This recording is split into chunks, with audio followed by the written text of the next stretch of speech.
Vivemos num tempo em que o culto da beleza e do corpo perfeito foram alçados a patamares nunca antes imaginados. As pessoas querem sentir-se sem defeitos, com corpo esbelto, cintura violão, barriga tanquinho. Muitas vezes, para alcançar estes objetivos, não medem esforços financeiros e as consequências. É quando recorrem a dietas mirabolantes de praticamente não comer nada, passar longas horas sem se alimentar ou buscar cirurgias plásticas que a levem ao corpo idealizado, culturalmente por uma sociedade que prega um modelo de beleza padrão, e quem não o segue é rejeitado e sofre discriminação. Até onde vai o limite para se alcançar o corpo perfeito? Até onde vai a vaidade humana? As respostas para tudo isso deixamos a cargo do cirurgião plástico Alexander Farinas Pinheiro, entrevistado desta edição do programa Consultório Médico na TV.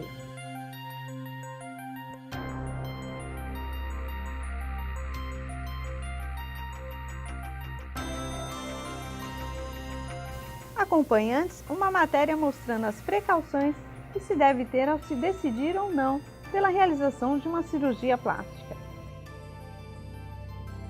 A pessoa que pretende fazer uma cirurgia plástica deve seguir determinados cuidados para não ter problemas futuros e não ficar preso num padrão de beleza imposto pela sociedade, que muitas vezes é ilusório. Ao escolher um cirurgião plástico, é importante que ele faça parte da Sociedade Brasileira de Cirurgia Plástica. O paciente também deve procurar informações sobre o profissional escolhido e que seja capaz de oferecer as condições ideais para o procedimento cirúrgico. Pergunte ao cirurgião plástico sobre sua certificação, experiência, o procedimento e possíveis riscos.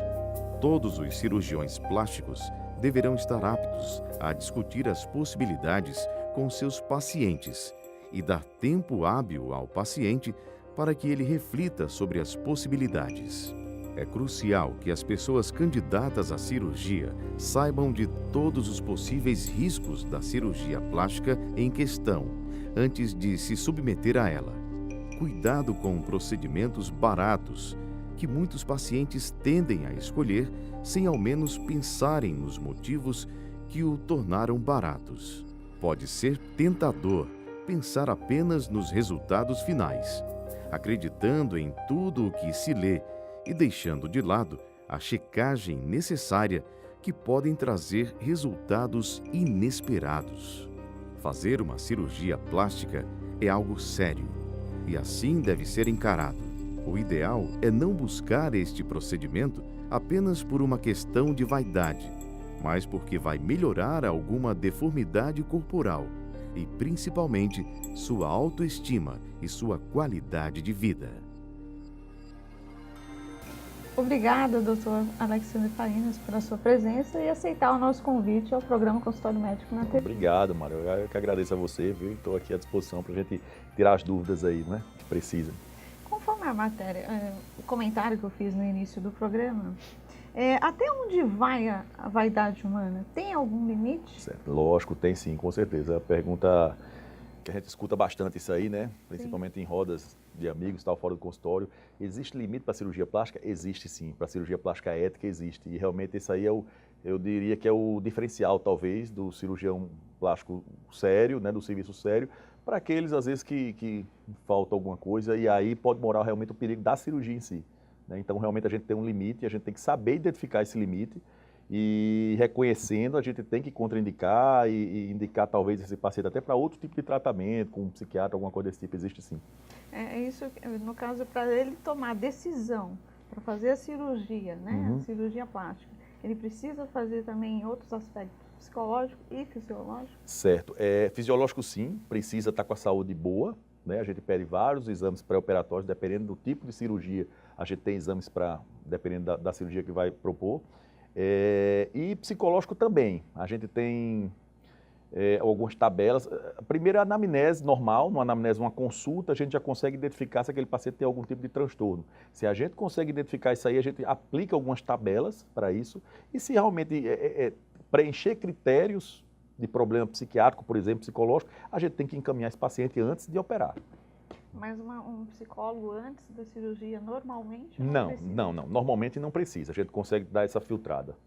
E ele precisa, o paciente precisa fazer um planejamento, né, para fazer essa cirurgia. Precisa. Eu costumo dizer para os pacientes que a nossa cirurgia, ela não está indo para um cabeleireiro. Por exemplo, você vai para o cabeleireiro e você sai melhor do cabeleireiro. Não é assim. A cirurgia plástica é uma cirurgia de grande porte, normalmente é uma cirurgia de grande porte. Existem alguns riscos, tá certo? E você tem que ter todo esse preparo do paciente. Então, ele tem que saber que para ele se recuperar, tem cortes e cicatrizações, então precisa de um tempo para ele se recuperar. Ele não vai sair naquele outro dia da cirurgia já perfeitamente, não. Tem que ter todo o tempo de recuperação como qualquer outra cirurgia. E qual a preparação que ele tem que fazer? Certo. Fisiológica, Porque é psicológica? muito individualizado e depende muito de cada cirurgia, certo? Mas ele tem que saber que precisa de um repouso no pós-operatório, dependendo da cirurgia, por exemplo. Cirurgia de mama, tem que passar pelo menos uns 2 meses sem fazer esforços físicos com os braços. Cirurgia de abdômen, tem que andar um pouco curvado no pós-operatório por um tempo, de 10 a 15 dias. Então, entre outras características, quando opera a orelha, por exemplo, tem que usar uma faixa na orelha por 2 meses. Então, tem tudo isso, né? E quando a cirurgia plástica vai resolver o meu problema? Então, você tem que ver o grau de expectativa daquele paciente. Então, se o grau de expectativa daquele paciente condiz com o que você pode proporcionar, geralmente essa cirurgia vai ser um sucesso. E o perfil dele, do paciente? Hoje em dia é bem eclético, vamos dizer assim, bem diferente. Então, a gente tem todo tipo de paciente. E a gente tem que se adequar ao paciente, ao que ele quer. Então, por exemplo, uma lipoaspiração, por exemplo, ou uma cirurgia de mama, por exemplo. Tem paciente, doutor, eu quero uma coisa discreta, quero ter pouco volume, eu quero uma coisa só para ter um volume. Tem outra paciente, doutor, eu quero uma coisa que eu trabalho com fotos, tal, tudo, eu quero uma coisa que apareça muito. Então, depende do tipo de paciente, você vai se adequar ao tipo de prótese. Hoje em dia você tem vários tipos de prótese, né, várias técnicas cirúrgicas, então depende muito do que o paciente quer e da sua conversa com ele antes do preparo. E qual é a segurança que o paciente precisa ter, né? Certo. A qualidade também dos produtos que vai ser Certo. Então, como tudo na vida, a gente tem N produtos, N tipo de hospitais, tem todo tipo de um leque variado. Então, cabe a primeira coisa ao paciente, ele escolher uma boa equipe. Tem que confiar naquela equipe. A gente, como médico, a gente tem que proporcionar produtos bons para aquele paciente. Então, eu não vou trabalhar com qualquer tipo de prótese. Existe uma diferença grande de preço de prótese. Por exemplo, a gente vai pegar uma prótese de qualidade. Eu trabalho com 2 tipos de prótese apenas. As 2 que eu considero como as melhores do mercado. Então, a gente tem que escolher um bom hospital, não pode operar em qualquer lugar. Tem que ter cuidado. Se for numa clínica, um procedimento melhor numa clínica, tem que ver se aquela clínica tem condição de suportar aquela cirurgia do paciente. Né? Se tem todo o preparo no caso de uma urgência, alguma intercorrência, se ela tem capacidade da gente resolver aquela intercorrência. Então, é basicamente isso. E tem que estar com os exames em ordem. Lógico, você não vai. A cirurgia plástica é uma cirurgia eletiva, não é uma cirurgia de urgência. Então, você não tem por que você botar um paciente que tem um problema de saúde, você não tem por que você botar esse paciente na cirurgia. Não vai botar.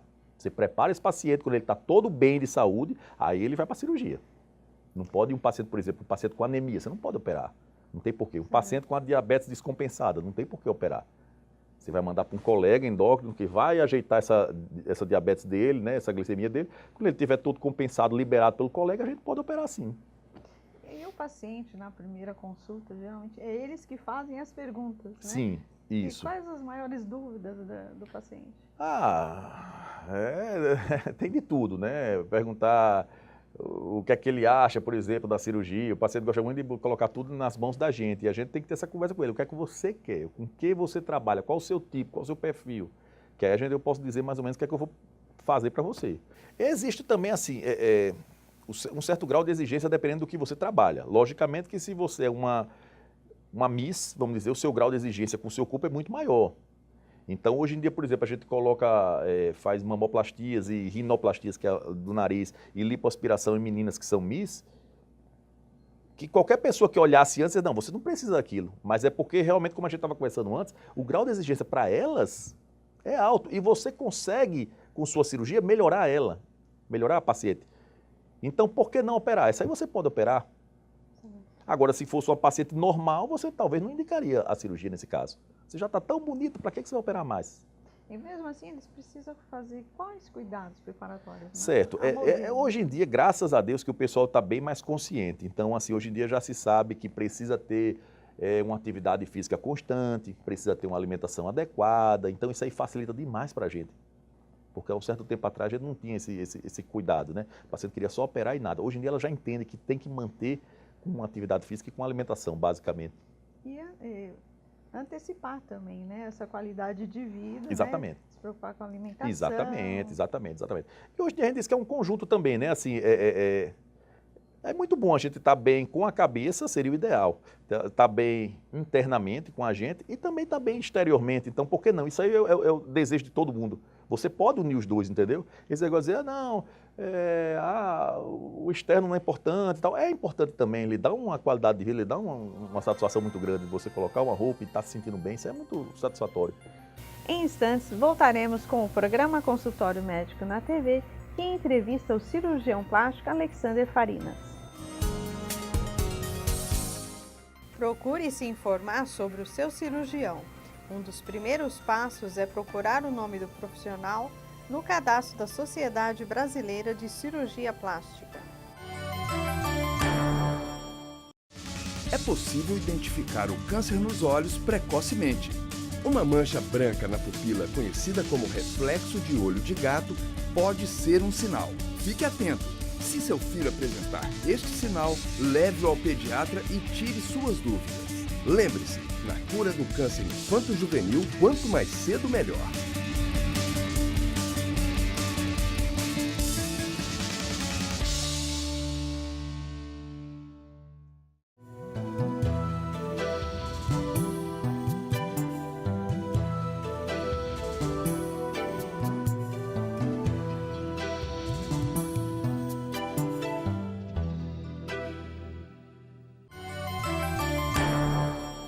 Estamos de volta com o programa Consultório Médico na TV, que entrevista o cirurgião plástico Alexander Farinas. Dr. Alexander, a mulher ela tem uma preocupação total com a sua beleza, né? Corporal, estética. Sim. Qual é o momento que ela tem que procurar o cirurgião plástico? Certo. Antes que ocorre, né, algumas... O problema, vamos dizer, em cima, alguma ruga, né? um negócio, uma flacidez, ou depois ou antes. É uma pergunta muito comum. Qual é o momento? Qual né? o momento? A gente escuta isso praticamente todo consultório, eu escuto isso aí dizendo assim, mas eu vou, geralmente tem uma amiga que acompanha e faz, mas eu vou deixar para fazer minha plástica depois que eu tiver meus 3 filhos. Quer dizer, são etapas e cirurgias diferentes. Então, a cirurgia que eu vou proporcionar para uma pessoa normalmente de 18 anos é diferente daquela paciente de 28, diferente daquela de 38, diferente daquela de 48, e assim vai sucessivamente.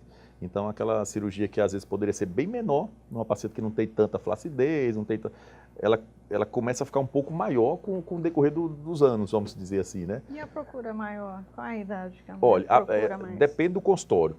O meu consultório, ele gira entre 20 e 40 anos, poderia dizer assim. O grosso é entre 20 e 40 anos. E quando não é indicado uma cirurgia plástica? Certo. No caso, para a mulher. Né? Depende, se o paciente tem aquelas condições boas, quase sempre ela pode fazer. Agora, o principal é isso aí. Se ele tem algum problema de saúde, que a gente identifica antes, sim, certo? E se a expectativa condiz com o que a gente vai propor para essa paciente. Né? Basicamente é isso. Agora, se realmente você tem isso aí, se você tem uma saúde boa, não tem nenhum problema grave de saúde, e se a gente acha que dá para consertar que ela vai ter uma satisfação naquele resultado, basicamente qualquer pessoa pode operar, vamos dizer assim. Precisa fazer alguns exames antes de fazer? Precisa. E precisa tomar algum medicamento também? Depende. Se aquela paciente, por exemplo, o mais comum que a gente mesmo trata é anemia. Tem muita mulher que tem talvez um fluxo menstrual mais forte e tal, tem uma anemia, né? Então, nesse caso aí é uma coisa simples de resolver, a gente trata, passa uma reposição de ferro, vamos dizer assim, e depois repete os exames, estando bem a gente opera. Né? Então, depende do problema que ela tenha. E o tempo da cirurgia? Assim, certo. A internação? Certo. O ideal é que fosse o menor possível o tempo cirúrgico. Né? Isso é o melhor. Mas, dependendo se a cirurgia for um pouco grande, você se estende um pouco. Normalmente, nossas cirurgias estão entre 40 minutos, as cirurgias mais simples, por exemplo, uma pálpebra ou até uma prótese de mama, só a prótese é uns 40 minutos mais ou menos, até cirurgias de, por exemplo, 6 horas, que é uma cirurgia que a gente chama de combinada. Lipo, abdominoplastia e mamoplastia. Essa é a maior cirurgia que tem. Então essa aí leva umas 6 horas. Não precisa tomar anestesia? Precisa, depende do anestesista e depende do cirurgião, qual a melhor anestesia para esse seu paciente. Pós-operatório também. Certo. O pós-operatório, normalmente, vamos dizer, uma lipoaspiração, por exemplo. Uma lipoaspiração, ela vai ter que usar uma cinta por 2 meses, mais ou menos, uma cinta compressiva, diariamente, por 2 meses, e tem que fazer drenagens quase que diariamente.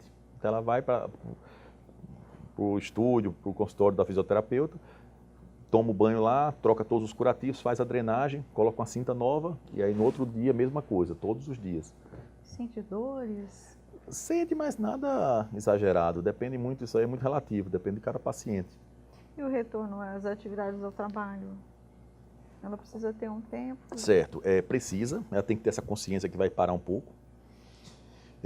Normalmente umas 3 semanas. 3 semanas para voltar a atividades leves, certo? Então, vamos supor, voltar para uma aula, para uma universidade, para uma atividade burocrática de consultório, essas coisas de escritório, 3 semanas é o suficiente. Liberada totalmente em torno de 2 a 3 meses, para tudo. Para academia mais forçada, 2 a 3 meses. Se a pessoa tira umas férias, ela pode Sim, cuidar da com sua certeza, cirurgia plástica. Isso, é muito comum, a gente recebe muita gente de fora, da Europa, da Itália principalmente, vem muita gente da Itália para operar aqui em Natal. Até porque a cirurgia brasileira, ela sai muito mais barata do que a cirurgia na Europa. Exato. Então, esses pacientes, o que é que eles dizem para a gente? Doutor, quanto tempo, mais ou menos? De 3 semanas a 1 mês para liberar esse paciente já para voltar para a Europa.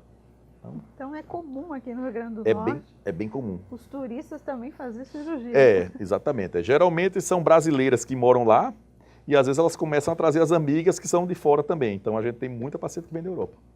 Que indicação boa, né? Pois é. A cirurgia plástica é um caminho para a busca da autoconfiança e qualidade de vida? Sim, com certeza. Existem pesquisas hoje mostrando como a autoestima melhora com a cirurgia plástica. Então, inclusive, como a paciente até muda o seu jeito de ser depois da cirurgia plástica. Ela fica mais confiante, né? E a gente vê vários casos do consultório, realmente, de mudança de comportamento da paciente depois da plástica, para melhor, lógico. E qual é a taxa de sucesso e insucesso da cirurgia Certo. plástica? Isso é uma pergunta boa também. Eu costumo dizer assim, doutor, você nunca teve um caso ruim? Com certeza. Eu acho que todo mundo que opera, só não vai ter casos ruins quem não opera. Sim. Porque às vezes às vezes pode ser dependente da gente e às vezes pode ser dependente do contexto. A paciente às vezes não se cuida direito, não tem tanto cuidado de limpeza. É bom, né, até explanar isso, né? Sim. Eu costumo dizer que o sucesso e o fracasso de uma cirurgia é um tripé. É o cirurgião, a fisioterapeuta, que a maioria das cirurgias precisa da fisioterapeuta no pós-operatório, e o próprio paciente. Então, se esse tripé anda bem sintonizado, sua cirurgia vai ser um sucesso. Agora, se existir uma falha nesse tripé aí, a gente pode até reverter, né? Fácil reverter, mas pode ter algum insucesso nesse caminho. Às vezes a pessoa tem que ter consciência do que está fazendo. Lógico, como eu falei no começo aí, você não está indo para um cabeleireiro, você está indo para uma cirurgia que tem cortes e depende de cicatrizações, né? E você tem que respeitar seus limites no pós-operatório também, as recomendações do médico. Eu preciso, assim, procurar um cirurgião plástico. Eu preciso avaliar o quê, primeiramente? Certo. Primeiramente, se ele é da Sociedade Brasileira de Cirurgia Plástica, se ele faz parte desse quadro. Por quê? Para você se tornar um cirurgião plástico, antes de tudo, a gente tem que ser um cirurgião geral. Você faz a faculdade de medicina 6 anos, depois você tem que fazer uma residência de cirurgia geral 2 anos, depois tem que fazer outra residência, a segunda residência de cirurgia plástica. Então você não pode pular a etapa para ser um cirurgião plástico. Então você tem você tem 11 anos de formação. 11 anos de formação. Então, assim, logicamente você tem um preparo muito bom para chegar até lá. E várias exigências nesse meio do caminho. Então, fora disso, que a gente é muito fiscalizado pela nossa sociedade de cirurgia plástica. Então, não vou dizer... Faço, mas não vou dizer que a gente não possa errar. Todo mundo pode errar. Mas a chance de uma pessoa mais preparada errar é menor do que de uma pessoa que não esteja preparada. Então, o primeiro caminho é você entrar, hoje em dia com a internet está muito fácil, você entra no Conselho Federal de Medicina, cfm.org, ou no site de cirurgia plástica, cirurgiaplástica.com.br. Você entra e coloca o nome do seu médico que você está procurando lá. Outra coisa é você pegar recomendações e procurar saber de outras pessoas que já operaram com ele, para ver realmente se está bem. Buscar referências. Referências. Isso aí é o básico, né? E depois perguntar ao seu médico quando é que ele opera, tentar ter confiança no seu médico, mais ou menos isso aí, né? Tá bom. Doutor Alexandre, a gente vai para um breve intervalo e já voltamos. Tá bom. Em instantes, voltaremos com o programa Consultório Médico na TV, que entrevista o cirurgião plástico Alexander Farinas. Desconfie de facilidades como cirurgias milagrosas ou preços incoerentes com os procedimentos e de barganhas ou de ofertas muito baratas.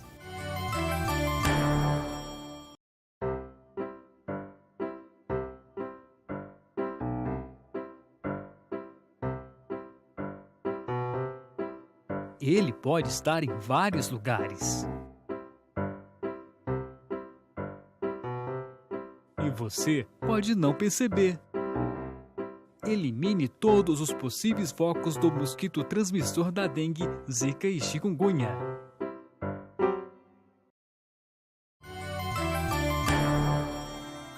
Voltamos com o último bloco do programa Consultório Médico na TV, que entrevista o cirurgião Alexander Farinas. O anestesista, ele precisa também estar credenciado? Precisa. Nossos anestesistas também fazem parte, também são especialistas. Isso aí é um requisito mínimo, vamos dizer assim, né? É sua formação.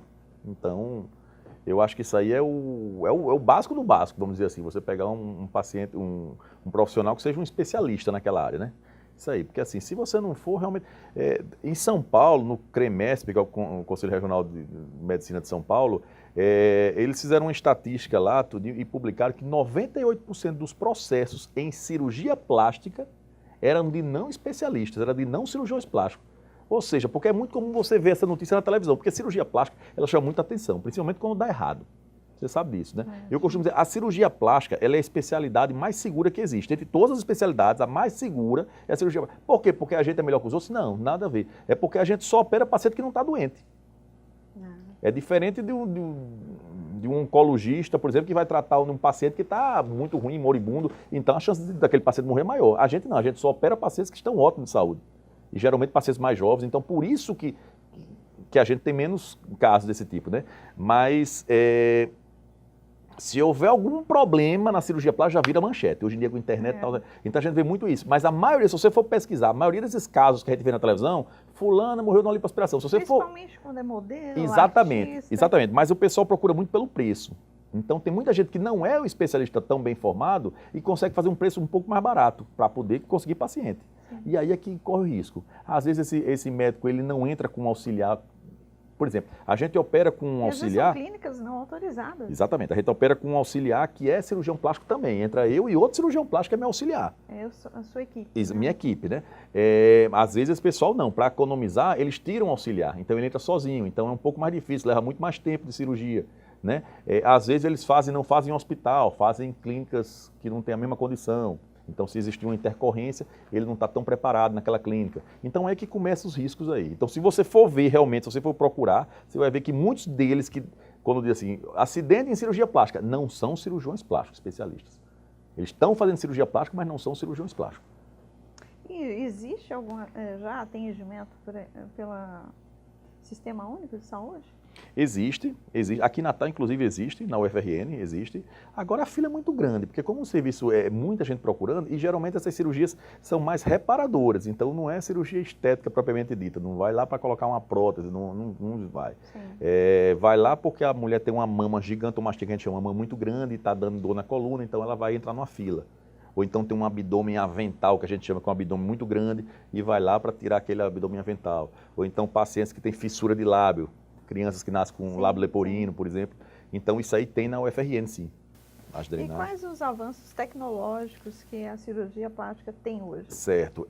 Na parte da anestesia, mudou completamente. Então, a anestesia que era da década de 80, até a monitorização dos pacientes, os parâmetros do paciente, hoje em dia são totalmente diferentes daquela época. Hoje em dia é muito mais seguro. Antigamente, muita coisa que a gente tem hoje para a segurança do paciente não tinha na década de 80, que foi um dia desse. Né? Na cirurgia plástica, a gente também melhorou, por exemplo, o vibrolipo que a gente tem hoje, que é um instrumento para fazer a lipoaspiração, traumatiza muito menos, sangra bem menos, entendeu? Causa menos dor. Então isso a gente tem também. Os fios estão de melhor qualidade hoje em dia, entre outros, né? Os avanços tecnológicos têm... Isso, as técnicas também mudaram um pouco, diminuíram as cicatrizes. Hoje em dia você... Nós já temos aqui no Brasil? Já, com certeza. A cirurgia plástica brasileira hoje em dia ela é referência mundial. Hoje em dia a gente conseguiu ultrapassar os Estados Unidos, sendo o país que mais faz plástica no mundo, o Brasil. E por causa da crise que a gente vem atravessando há alguns anos, aí os Estados Unidos tomou a liderança novamente. Então, hoje em dia, os Estados Unidos passou a ser o país que mais opera no mundo, vamos dizer assim, né, em cirurgia plástica. Mas a gente está ali coladinho. E a cirurgia plástica brasileira, o cirurgião plástico brasileiro, ele é reconhecido mundialmente. Então, assim, os congressos de cirurgia plástica hoje em dia, aqui no Brasil, são assim, super concorridos. Vem cirurgiões do mundo inteiro para poder aprender as técnicas dos brasileiros. E como está o Rio Grande do Norte com esses avanços? Certo. O Rio Grande do Norte tem excelentes cirurgiões plásticos. Como a gente é um estado menor, então a gente conhece todo mundo, então praticamente todo cirurgião plástico de verdade daqui do Rio Grande do Norte, eles são bem formados, certo? Então a gente não tem muito aquela coisa como tem em São Paulo, que tem residências menores, que não formam direito, não. Aqui todo mundo é muito bem formado, tem uma formação muito boa. A gente ainda está muito bem servido em cirurgia plástica. Existe mais riscos na cirurgia plástica, doutor? Não. Não existe. A cirurgia plástica, como eu falei aqui no começo do bloco, ela, entre as especialidades, isso aí é estatístico, ela é a mais segura das especialidades, certo? Agora, ela chama muito a atenção. Então, eu costumo dizer que a cirurgia plástica tem uma referência assim, como se fosse um avião, vamos dizer assim. Um avião a gente sabe que é o meio de transporte mais seguro que existe. Sim. Mas todo mundo morre de medo ainda do avião, porque o que é que aparece? Aparece um avião caindo, tendo acidente, então a gente tem medo. Mas você sabe que é muito mais fácil você ter um acidente com um carro do que com um avião. É mais ou menos a mesma coisa com a plástica. A pessoa ainda dá aquele medo, porque você está bem, você vai se submeter à cirurgia se você está bem de saúde. Entendeu? Então existe esse preconceito um pouco. Mas ela, sem sombra de dúvida, ela é a mais segura. Quando o resultado do paciente não é aquilo que desejou. Que ele espera, certo. Isso aí também pode acontecer. A gente tem que, principalmente, descobrir por quê, onde é que foi aquela falha. Será que a falha foi minha? Será que foi o fio que ela teve uma rejeição? Será que a drenagem não foi bem feita? Será que o paciente fez direito o pós-operatório? Então a gente tem que realmente identificar isso aí. Particularmente, costumo, se a gente identifica e vê realmente que tem como melhorar aquilo ali, eu proponho uma correçãozinha, não tem problema, a gente faz uma cirurgia um pouco menor e corrige aquele problema. Isso é o mais simples. Às vezes a gente não consegue fazer isso aí, né? Mas normalmente a gente tem como reverter isso aí. A cirurgia plástica, ela é segura mesmo? Ela é super segura, super segura. Como eu falei, você não vai deixar de ir do Rio de Janeiro de avião com medo do avião cair, não vai. Então é a mesma coisa, se você tem alguma queixa sua que você quer mudar, por que não fazer cirurgia plástica? Eu acho que sim, você pode fazer cirurgia plástica sim, que vai ser seguro e você vai ficar satisfeito. E depois da cirurgia, qual é a frequência que o paciente precisa ter? Certo. A cirurgia plástica, ela não é eterna. Então, você faz uma cirurgia plástica, você vai continuar envelhecendo, seu processo normal. Então, eu não tenho como fazer. Tem muita gente que quer fazer só, doutor, eu quero fazer uma cirurgia depois dos meus filhos e não quero ter mais nenhuma. Tudo bem, pode. Mas você vai estar um pouco limitada. Porque depois que você fizer a sua cirurgia, depois de 5, 10 anos, você mudou um pouco. Tem a gravidade agindo, entendeu? Então, assim, você não tem como dar garantia àquela cirurgia. Eu costumo dizer assim, olha, se você passou pelo menos uns 5 anos bem, então tá ótimo, você teve um sucesso na sua cirurgia, em 5 a 10 anos. Então a cirurgia plástica é recomendada? Eu sou suspeito, mas eu acho que totalmente, né? Doutor Alexandre, muito obrigada pela sua entrevista. Eu que agradeço. Seja bem-vindo numa próxima oportunidade. Estou à disposição quando precisar, viu? Obrigado. Obrigada a você. Estamos encerrando mais uma edição do programa Consultório Médico na TV, prometendo voltar no próximo sábado ao meio-dia, com reprise às 19 horas e no domingo em 2 horários, ao meio-dia e às 19 horas, com dicas para melhorar sua qualidade de vida. Compartilhe e curta nossas redes sociais e acesse nossa página no YouTube. Até a próxima semana!